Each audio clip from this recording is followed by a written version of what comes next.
ബിസ്മില്ലാഹിർറഹ്മാനിർറഹീം. അൽഹംദുലില്ലാ വസ്സലാത്തു വസ്സലാമു അലാ റസൂലില്ലാ വഅലാ ആലിഹി വസഹ്ബിഹി അജ്മഈൻ. സഹോദരന്മാരെ, സഹോദരിമാരെ, അസ്സലാമു അലൈക്കും വറഹ്മത്തുള്ളാഹി വബറകാതുഹു. ലോക മുസ്ലിങ്ങൾ ബലിപെരുന്നാൾ ആഘോഷിക്കുകയും മഹാനായ ഇബ്രാഹിം നബി അലൈഹി ഇസ്ലാമിനെ അനുസ്മരിക്കുകയും ചെയ്ത ദിവസമായിരുന്നു ഇന്നലെ അഥവാ മെനഞ്ഞാന്ന്. ലോകം കണ്ട ഏറ്റവും വലിയ തന്റേടിയായ ഒരു നബിയായിരുന്നു ഇബ്രാഹിം നബി അലൈഹി ഇസ്ലാം എന്ന് നമുക്കറിയാം. ഇബ്രാഹിം നബി അലൈഹി ഇസ്ലാമിനെ നമുക്ക് പല രീതികളിൽ മനസ്സിലാക്കാൻ പറ്റും. അതില് ഒരു രീതി അനുസരിച്ച് മനസ്സിലാക്കുമ്പോൾ ഏറ്റവും കൂടുതൽ തന്റേടിയായ ആളായിരുന്നു എന്നതാണ് അദ്ദേഹത്തിന്റെ വ്യക്തിത്വത്തിന്റെ പ്രധാനപ്പെട്ട ഒരു വശം. പക്ഷേ നമ്മുടെ സമൂഹത്തിൽ ഇബ്രാഹിം നബി അലൈഹി സ്വലാമിനെ പരിചയപ്പെടുത്തുമ്പോൾ അല്ലെങ്കിൽ അദ്ദേഹവുമായി ബന്ധപ്പെട്ട കാര്യങ്ങൾ ഒരു സദസ്സിൽ പറയേണ്ടി വരുമ്പോൾ പലപ്പോഴും ഒരു പാവമായി കൊണ്ട് അദ്ദേഹത്തെ അവതരിപ്പിക്കുകയും ഇസ്ലാം ഉദ്ദേശിച്ചിട്ടില്ലാത്ത വിട്ടുവീഴ്ചകൾ ചെയ്യുകയും ചെയ്യുന്ന ഒരവസ്ഥ ബലിപെരുന്നാളിന്റെയും മറ്റും ആഘോഷവുമായി ബന്ധപ്പെട്ട് നടക്കുന്ന ചില ചടങ്ങുകളിൽ നമുക്ക് കാണാൻ സാധിക്കും. ഞാൻ പറഞ്ഞു വന്നതിന്റെ ഉദ്ദേശം,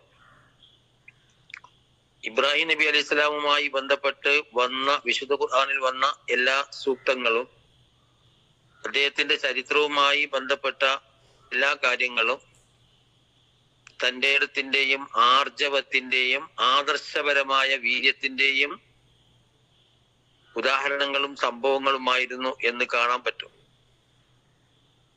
എന്നാൽ ഇബ്രാഹിം നബി അലൈഹി സ്വലാമുമായി ബന്ധപ്പെട്ട് അദ്ദേഹത്തെ പരിചയപ്പെടുത്താനോ അദ്ദേഹത്തിന്റെ ജീവിതവുമായി ബന്ധപ്പെട്ട സംഭവങ്ങൾ വിവരിക്കാനോ കിട്ടുന്ന സന്ദർഭങ്ങളിൽ വിളിച്ചു കൂട്ടുന്ന ആളുകൾക്ക് വേണ്ടി ഒരു തരത്തിലുള്ള ക്ഷമാപണ മനസ്സോടുകൂടി സംസാരിക്കുന്ന സാഹചര്യങ്ങൾ പലപ്പോഴും കണ്ടുവരാറുണ്ട്. സാധാരണയായി ഒരു ഈദ് സോഷ്യൽ പോലുള്ള പരിപാടികളൊക്കെ സംഘടിപ്പിക്കുമ്പോൾ യഥാർത്ഥത്തിൽ ഇബ്രാഹിം നബി അലൈഹി സ്വലാം ആയിരുന്നു എന്താണ് മുസ്ലിങ്ങളുടെ പെരുന്നാൾ ആഘോഷം തുടങ്ങിയ കാര്യങ്ങളെ സംബന്ധിച്ച് പങ്കെടുക്കുന്ന ആളുകൾക്ക് മൗലികമായ ധാരണ കൊടുക്കേണ്ട ആളുകൾ സലാം പറയുന്നതും ഒഴിവാക്കുക, ഹംദ് പറയുന്നതും ഒഴിവാക്കുക, ഖുർആൻ ഓതുന്നത് ഒഴിവാക്കുക. അങ്ങനെ വന്ന ആളുകൾക്ക് പാകപ്പെട്ട സ്വഭാവത്തിൽ ഒരു ഇസ്ലാമിനെ പരിചയപ്പെടുത്തുന്ന അല്ലെങ്കിൽ ബലിപെരുന്നാളിനെ പരിചയപ്പെടുത്തുന്ന ഇബ്രാഹിം നബിയെ പരിചയപ്പെടുത്തുന്ന സാഹചര്യങ്ങൾ പലപ്പോഴും പല സ്ഥലങ്ങളിലും കാണാറുണ്ട്. പണ്ട് കാലത്ത് ഈ പൊരിച്ച കള്ളന്മാരുടെ ശല്യം പേടിച്ചിട്ട് കള്ളന്മാർ ശബ്ദം കേൾക്കുമോ എന്ന് ഭയന്ന് പൊരിച്ച പപ്പടം വെള്ളത്തിൽ കുതിർത്ത് കഴിച്ച ഒരു സംഭവം എന്റെ ബന്ധത്തിൽപ്പെട്ട ഒരു സ്ത്രീ പറഞ്ഞത് ഓർമ്മയുണ്ട്. കാരണം പപ്പടം പൊട്ടിക്കുന്ന ശബ്ദം കള്ളം കേട്ടാൽ എന്ന് വിചാരിച്ചിട്ട് വെള്ളത്തിൽ കുതിർത്ത് കഴിച്ചു എന്ന് പറഞ്ഞിരുന്നു. നടന്ന സംഭവമായിട്ടാണ് അവർ പറഞ്ഞത്. ഇതുപോലെ ഇസ്ലാമികമായ ആദർശത്തെയും ഇസ്ലാമികമായ സംസ്കാരത്തെയും ഇസ്ലാമികമായ വ്യക്തിത്വങ്ങളെയും അതിൻ്റെതായ ഒരു പ്രതാപ ബോധത്തോടു കൂടിയും ആദർശപരമായ വീര്യത്തോടും ആശയപരമായ ഗാംഭീര്യത്തോടും കൂടി അവതരിപ്പിക്കാൻ കിട്ടുന്ന അവസരങ്ങളിൽ ഈ വന്ന ആളുകൾ പോലും പ്രതീക്ഷിക്കാത്ത വിധത്തിൽ നമ്മൾ താന്നു കൊടുക്കുന്ന ഒരവസ്ഥ ഉണ്ടാകാറുണ്ട്. യഥാർത്ഥത്തിൽ ഇസ്ലാം ആഗ്രഹിക്കുന്നത് അതല്ല.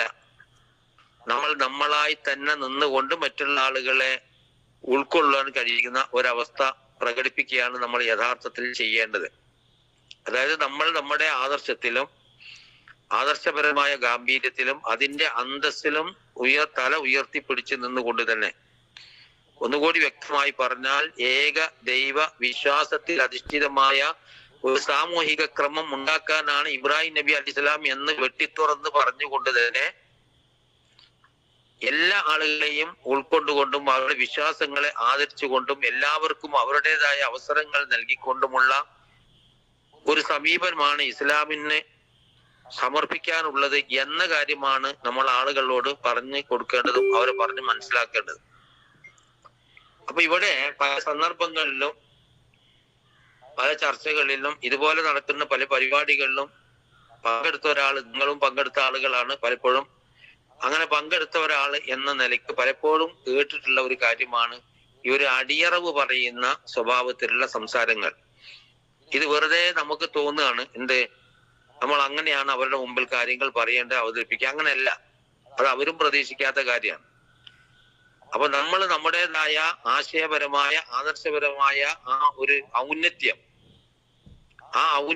വിശുദ്ധ ഖുർആനിൽ വാൻതുമുൽ അഅലൗന ഇൻ കുൻതും മുഅ്മിനീൻ എന്ന് പറയുന്നിടത്ത് അഅലൗന എന്ന് പറയുന്ന ഒരു പ്രയോഗമുണ്ട്. ആ പ്രയോഗത്തിന്റെ ആശയം മുസ്ലിങ്ങളിൽ എപ്പോഴും ആദർശപരമായ ഔന്നത്യം പുലർത്തുന്നവരാകണം, സാംസ്കാരികമായ ഔന്നത്യം പുലർത്തുന്നവരാകണം, എല്ലാ മേഖലയിലും ഔന്നത്യം പുലർത്തുന്നവരാകണം. അല എന്ന വാക്കിന് തന്നെ അല എന്ന് പറയുമ്പോൾ മേൽ എന്നാണല്ലോ അർത്ഥം. ആ അല എന്ന വാക്കും ഈ അലൗന എന്നതും അലിയ എന്നതും ഒക്കെ തന്നെ അർത്ഥപരമായി ബന്ധമുള്ള വാക്കുകളാണ്. ഉലായിക അലാ സിറാത്തി മുസ്തഖീം, അലാ സിറാത്തി മുസ്തഖീം എന്ന് പറയുമ്പോൾ ചൊവ്വായ പാതയുടെ മുകളിൽ, മേൽ എന്നാണ്. ആ മേൽ എന്നതിന് അവിടെ ഒരു മികവുണ്ട് എന്നാണ് മുഫസ്സിറുകൾ വിശദീകരിക്കുന്നത്. എന്ന് പറഞ്ഞാല് മുസ്ലിങ്ങളായ ആളുകളെ സംബന്ധിച്ചിടത്തോളം, വിശുദ്ധ ഇസ്ലാമിനെ അംഗീകരിക്കുന്ന ആളുകളെ സംബന്ധിച്ചിടത്തോളം, ഖുർആൻ വിശ്വസിക്കുന്ന ആളുകളെ സംബന്ധിച്ചിടത്തോളം, മുഹമ്മദ് നബിയെ പ്രവാചകനായി വിശ്വസിക്കുന്ന ആളുകളെ സംബന്ധിച്ചിടത്തോളം അവരുടെ എല്ലാ കാര്യങ്ങളിലും അവർക്കൊരു മികവുണ്ടാവുന്നതാണ് ആ അലാ സിറാത്തിൻ എന്നതിന്റെ ആശയം എന്ന് പല മുഫസ്സിറുകളും വിശദീകരിച്ച് കാണാൻ പറ്റും. അല്ലാതെ വെറും ഒരു മേൽ എന്ന അർത്ഥം മാത്രമല്ല, ആ മേൽ ആകുമ്പോൾ ഒരു മികവ് നിങ്ങൾക്കുണ്ട് എന്നാണ്. അപ്പൊ ആ മികവ് എന്ന് പറയുന്നത് നമ്മളെ സംസാരങ്ങളിലും ചർച്ചകളിലും സംസാരിക്കുന്നിടത്തും പ്രസംഗങ്ങളിലും എഴുത്തുകളിലും ഒക്കെ ആദർശപരമായ ഔന്നത്യം കാണിക്കാൻ നമുക്ക് സാധിക്കണം. ആ ഔന്നത്യം കാണിക്കാൻ സാധിക്കാതെ അടിയറവ് പറയുന്ന സംഭവങ്ങൾ പലപ്പോഴും ഉണ്ടായിട്ടുണ്ട് എന്ന് നമുക്ക് കാണാൻ പറ്റും. അപ്പോ ഇവിടെ ഇബ്രാഹിം നബി അലൈഹി സ്വലാമുമായി തന്നെ ബന്ധപ്പെട്ടുകൊണ്ട് ധാരാളം തെറ്റിദ്ധാരണകൾ ലോക ചരിത്രത്തിൽ ഉണ്ടായിട്ടുണ്ട്. വിശുദ്ധ ഖുർആൻ അതുമായി ബന്ധപ്പെട്ടുകൊണ്ട് പറയുന്ന പല ആയത്തുകളും നമുക്ക് കാണാം. ഇബ്രാഹിം നബി അലൈഹി സ്വലാം ഞങ്ങളുടെ ആളാണ് എന്ന് പറയുന്ന ജൂതന്മാരെ പറ്റി പറയുന്നുണ്ട് ഖുർആൻ. അതല്ല, അദ്ദേഹം ക്രിസ്ത്യാനിയാണ് എന്ന് അവകാശപ്പെടുന്ന ക്രൈസ്തവരെ സംബന്ധിച്ച് ഖുർആൻ പറയുന്നുണ്ട്. അതേപോലെ തന്നെ ഞങ്ങളുടെ ആളാണ് ഇബ്രാഹിം, ഞങ്ങൾ ഇബ്രാഹിം നബിയുടെ മില്ലത്തിലാണ് എന്ന് പറഞ്ഞ മുശ്രിക്കുകളെ പറ്റി ഖുർആൻ പറയുന്നുണ്ട്. ഈ മൂന്ന് വിഭാഗങ്ങളുടെയും അവകാശവാദങ്ങളെ തുറന്നു കാണിക്കുന്ന ധാരാളം ആയത്തുകൾ ഖുർആനിൽ കാണാം. ഇവിടെ യഥാർത്ഥത്തിൽ ഈ മുശ്രിക്കുകൾക്കും ഈ ജൂതന്മാർക്കും ക്രിസ്ത്യാനികൾക്കും മാത്രമല്ല ഇബ്രാഹിം നബി അലൈഹി സ്വലാമിനെ പറ്റി തെറ്റിദ്ധാരണ ഉള്ളത്. ഇന്ന് ജീവിച്ചുകൊണ്ടിരിക്കുന്ന മുസ്ലിങ്ങൾക്കും ഇബ്രാഹിം നബി അലൈഹി സ്വലാമിനെ സംബന്ധിച്ച് ചില വിഷയങ്ങളിൽ അല്ലെങ്കിൽ അദ്ദേഹത്തിന്റെ ദൗത്യവുമായി ബന്ധപ്പെട്ട അദ്ദേഹം എന്തിനു വന്നു എന്ന ചോദ്യത്തിന്റെ ഉത്തരം പറയുന്ന നേരത്ത് ഭാഗികമായ ശരികൾ മാത്രമേ പലപ്പോഴും പല മുസ്ലിങ്ങൾക്കും മനസ്സിലാക്കാൻ സാധിച്ചിട്ടുള്ളൂ, അല്ലെങ്കിൽ പല മുസ്ലിങ്ങൾക്കും നമ്മുടെ സംഘടനകൾ പരിചയപ്പെടുത്തി കൊടുത്തിട്ടുള്ളൂ എന്ന് കാണാൻ പറ്റും. അപ്പോ വിശുദ്ധ ഖുർആൻ ആ കാലഘട്ടത്തിൽ ഉണ്ട്. അത് ആ കാലഘട്ടത്തിന് മുമ്പും ആ കാലഘട്ടത്തിലും ജീവിച്ച പ്രധാനപ്പെട്ട മൂന്ന് വിഭാഗങ്ങൾക്ക് ഇബ്രാഹിം നബിയുടെ നേരെ ഉണ്ടായിരുന്ന സമീപനം തിരുത്താൻ സാധിച്ചുവെങ്കിൽ ആ ഇബ്രാഹിം നബി അലൈഹി സ്വലാമിനെ സംബന്ധിച്ച് ഭാഗികമായ ധാരണ വെച്ചു പുലർത്തുന്ന മുസ്ലിങ്ങളെ തിരുത്താൻ ആധുനിക ഇസ്ലാമിക പ്രസ്ഥാനങ്ങൾക്ക് സാധിക്കേണ്ടതുണ്ട്. ആധുനിക ഇസ്ലാമിക പ്രസ്ഥാനങ്ങൾ അതാണ് നിർവഹിച്ചുകൊണ്ടിരിക്കുന്നത്. അതെന്താണ്? ഇബ്രാഹിം നബി അലൈഹി സ്വലാമിന്റെ ആരാധനകളും പ്രാർത്ഥനകളും വഴിപാടുകളും നമസ്കാരങ്ങളും അതേപോലുള്ള കാര്യങ്ങളും ആ കാര്യങ്ങളിൽ നിന്ന് അള്ളാഹുവിന്റെ ഏകത്വം സ്ഥാപിക്കുകയും വിഗ്രഹങ്ങളെയും മറ്റു ദൈവങ്ങളെയും അദ്ദേഹം പറിച്ചെറിയുകയും ചെയ്തു. ഇതായിരുന്നു അദ്ദേഹത്തിന്റെ ദൗത്യം എന്ന് മനസ്സിലാക്കുകയും വിശ്വസിപ്പിക്കുകയും ചെയ്യുന്ന ധാരാളം അനുഭവങ്ങൾ മുസ്ലിം സമുദായത്തിൽ കാണാൻ പറ്റും. യഥാർത്ഥത്തിൽ അത് ഇബ്രാഹിം നബി അലൈഹി സ്വലാം നടത്തിയിട്ടുള്ള പ്രവർത്തനത്തിന്റെ ഒരു വശം മാത്രമാണ്. എന്ന് ഖുർആൻ പരിശോധിക്കുമ്പോൾ നമുക്ക് കാണാൻ പറ്റും. തീർച്ചയായും ആരാധനകളും പ്രാർത്ഥനകളും വഴിപാടുകളും നേർച്ചകളും അതുപോലുള്ള എല്ലാ കാര്യങ്ങളും അള്ളാഹുവിന് മാത്രമാണ്, അവൻ മാത്രമാണ് അത് അർഹിക്കുന്നത് എന്നത് തീർച്ചയായും ഇബ്രാഹിം നബി അലൈഹി സ്വലാം സ്ഥാപിച്ചിട്ടുണ്ട്.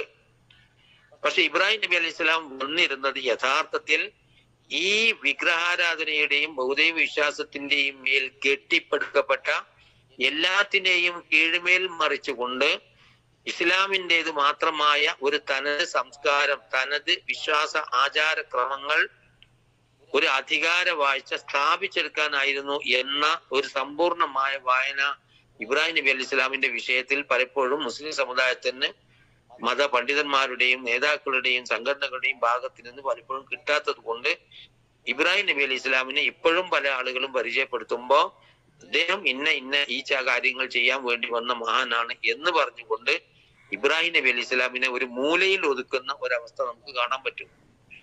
അപ്പൊ നമ്മളെ സംബന്ധിച്ചിടത്തോളം ഖുർആൻ പഠിക്കുന്ന ആളുകൾ, ശ്രദ്ധിക്കുന്ന ആളുകൾ എന്ന നിലയിൽ ഇബ്രാഹിം നബി അലൈഹി സ്വലാമിന്റെ സമഗ്രമായ സമ്പൂർണമായ ഒരു ജീവചരിത്രം വിപുലമായ സ്വഭാവത്തിൽ മനസ്സിലാക്കാനുള്ള ശ്രമം നമ്മുടെ ഭാഗത്ത് നിന്ന് ഉണ്ടാകണം എന്നാണ് സൂചിപ്പിക്കുന്നത്. അപ്പൊ മതേതരന്മാരായ ആളുകളുടെ മുമ്പിൽ ഒച്ചാനിച്ച് നിൽക്കുകയും അവരെന്തെങ്കിലും പറയുമ്പോൾ അതിന്റെ ഭാഗത്ത് നമ്മൾ ഇങ്ങനെ താണു കൊടുക്കുകയും ചെയ്യുന്നതിന് പകരം ഔന്നത്യബോധത്തോടുകൂടി ഇബ്രാഹിം നബി അലൈഹി സ്വലാമിന്റെ സന്ദേശത്തെ ഉയർത്തിപ്പിടിക്കാൻ നമുക്ക് സാധിക്കണം. അല്ലാഹു സുബ്ഹാനഹു വ തആല അതിന് നമുക്ക് തൗഫീഖ് നൽകുമാറാവട്ടെ എന്ന് പ്രാർത്ഥിക്കുന്നു. വആഖിറു ദഅവാന അനിൽ ഹംദുലില്ലാഹി റബ്ബിൽ ആലമീൻ. അസ്സലാമു അലൈക്കും വറഹ്മത്തുള്ളാഹി വബറകാതുഹു.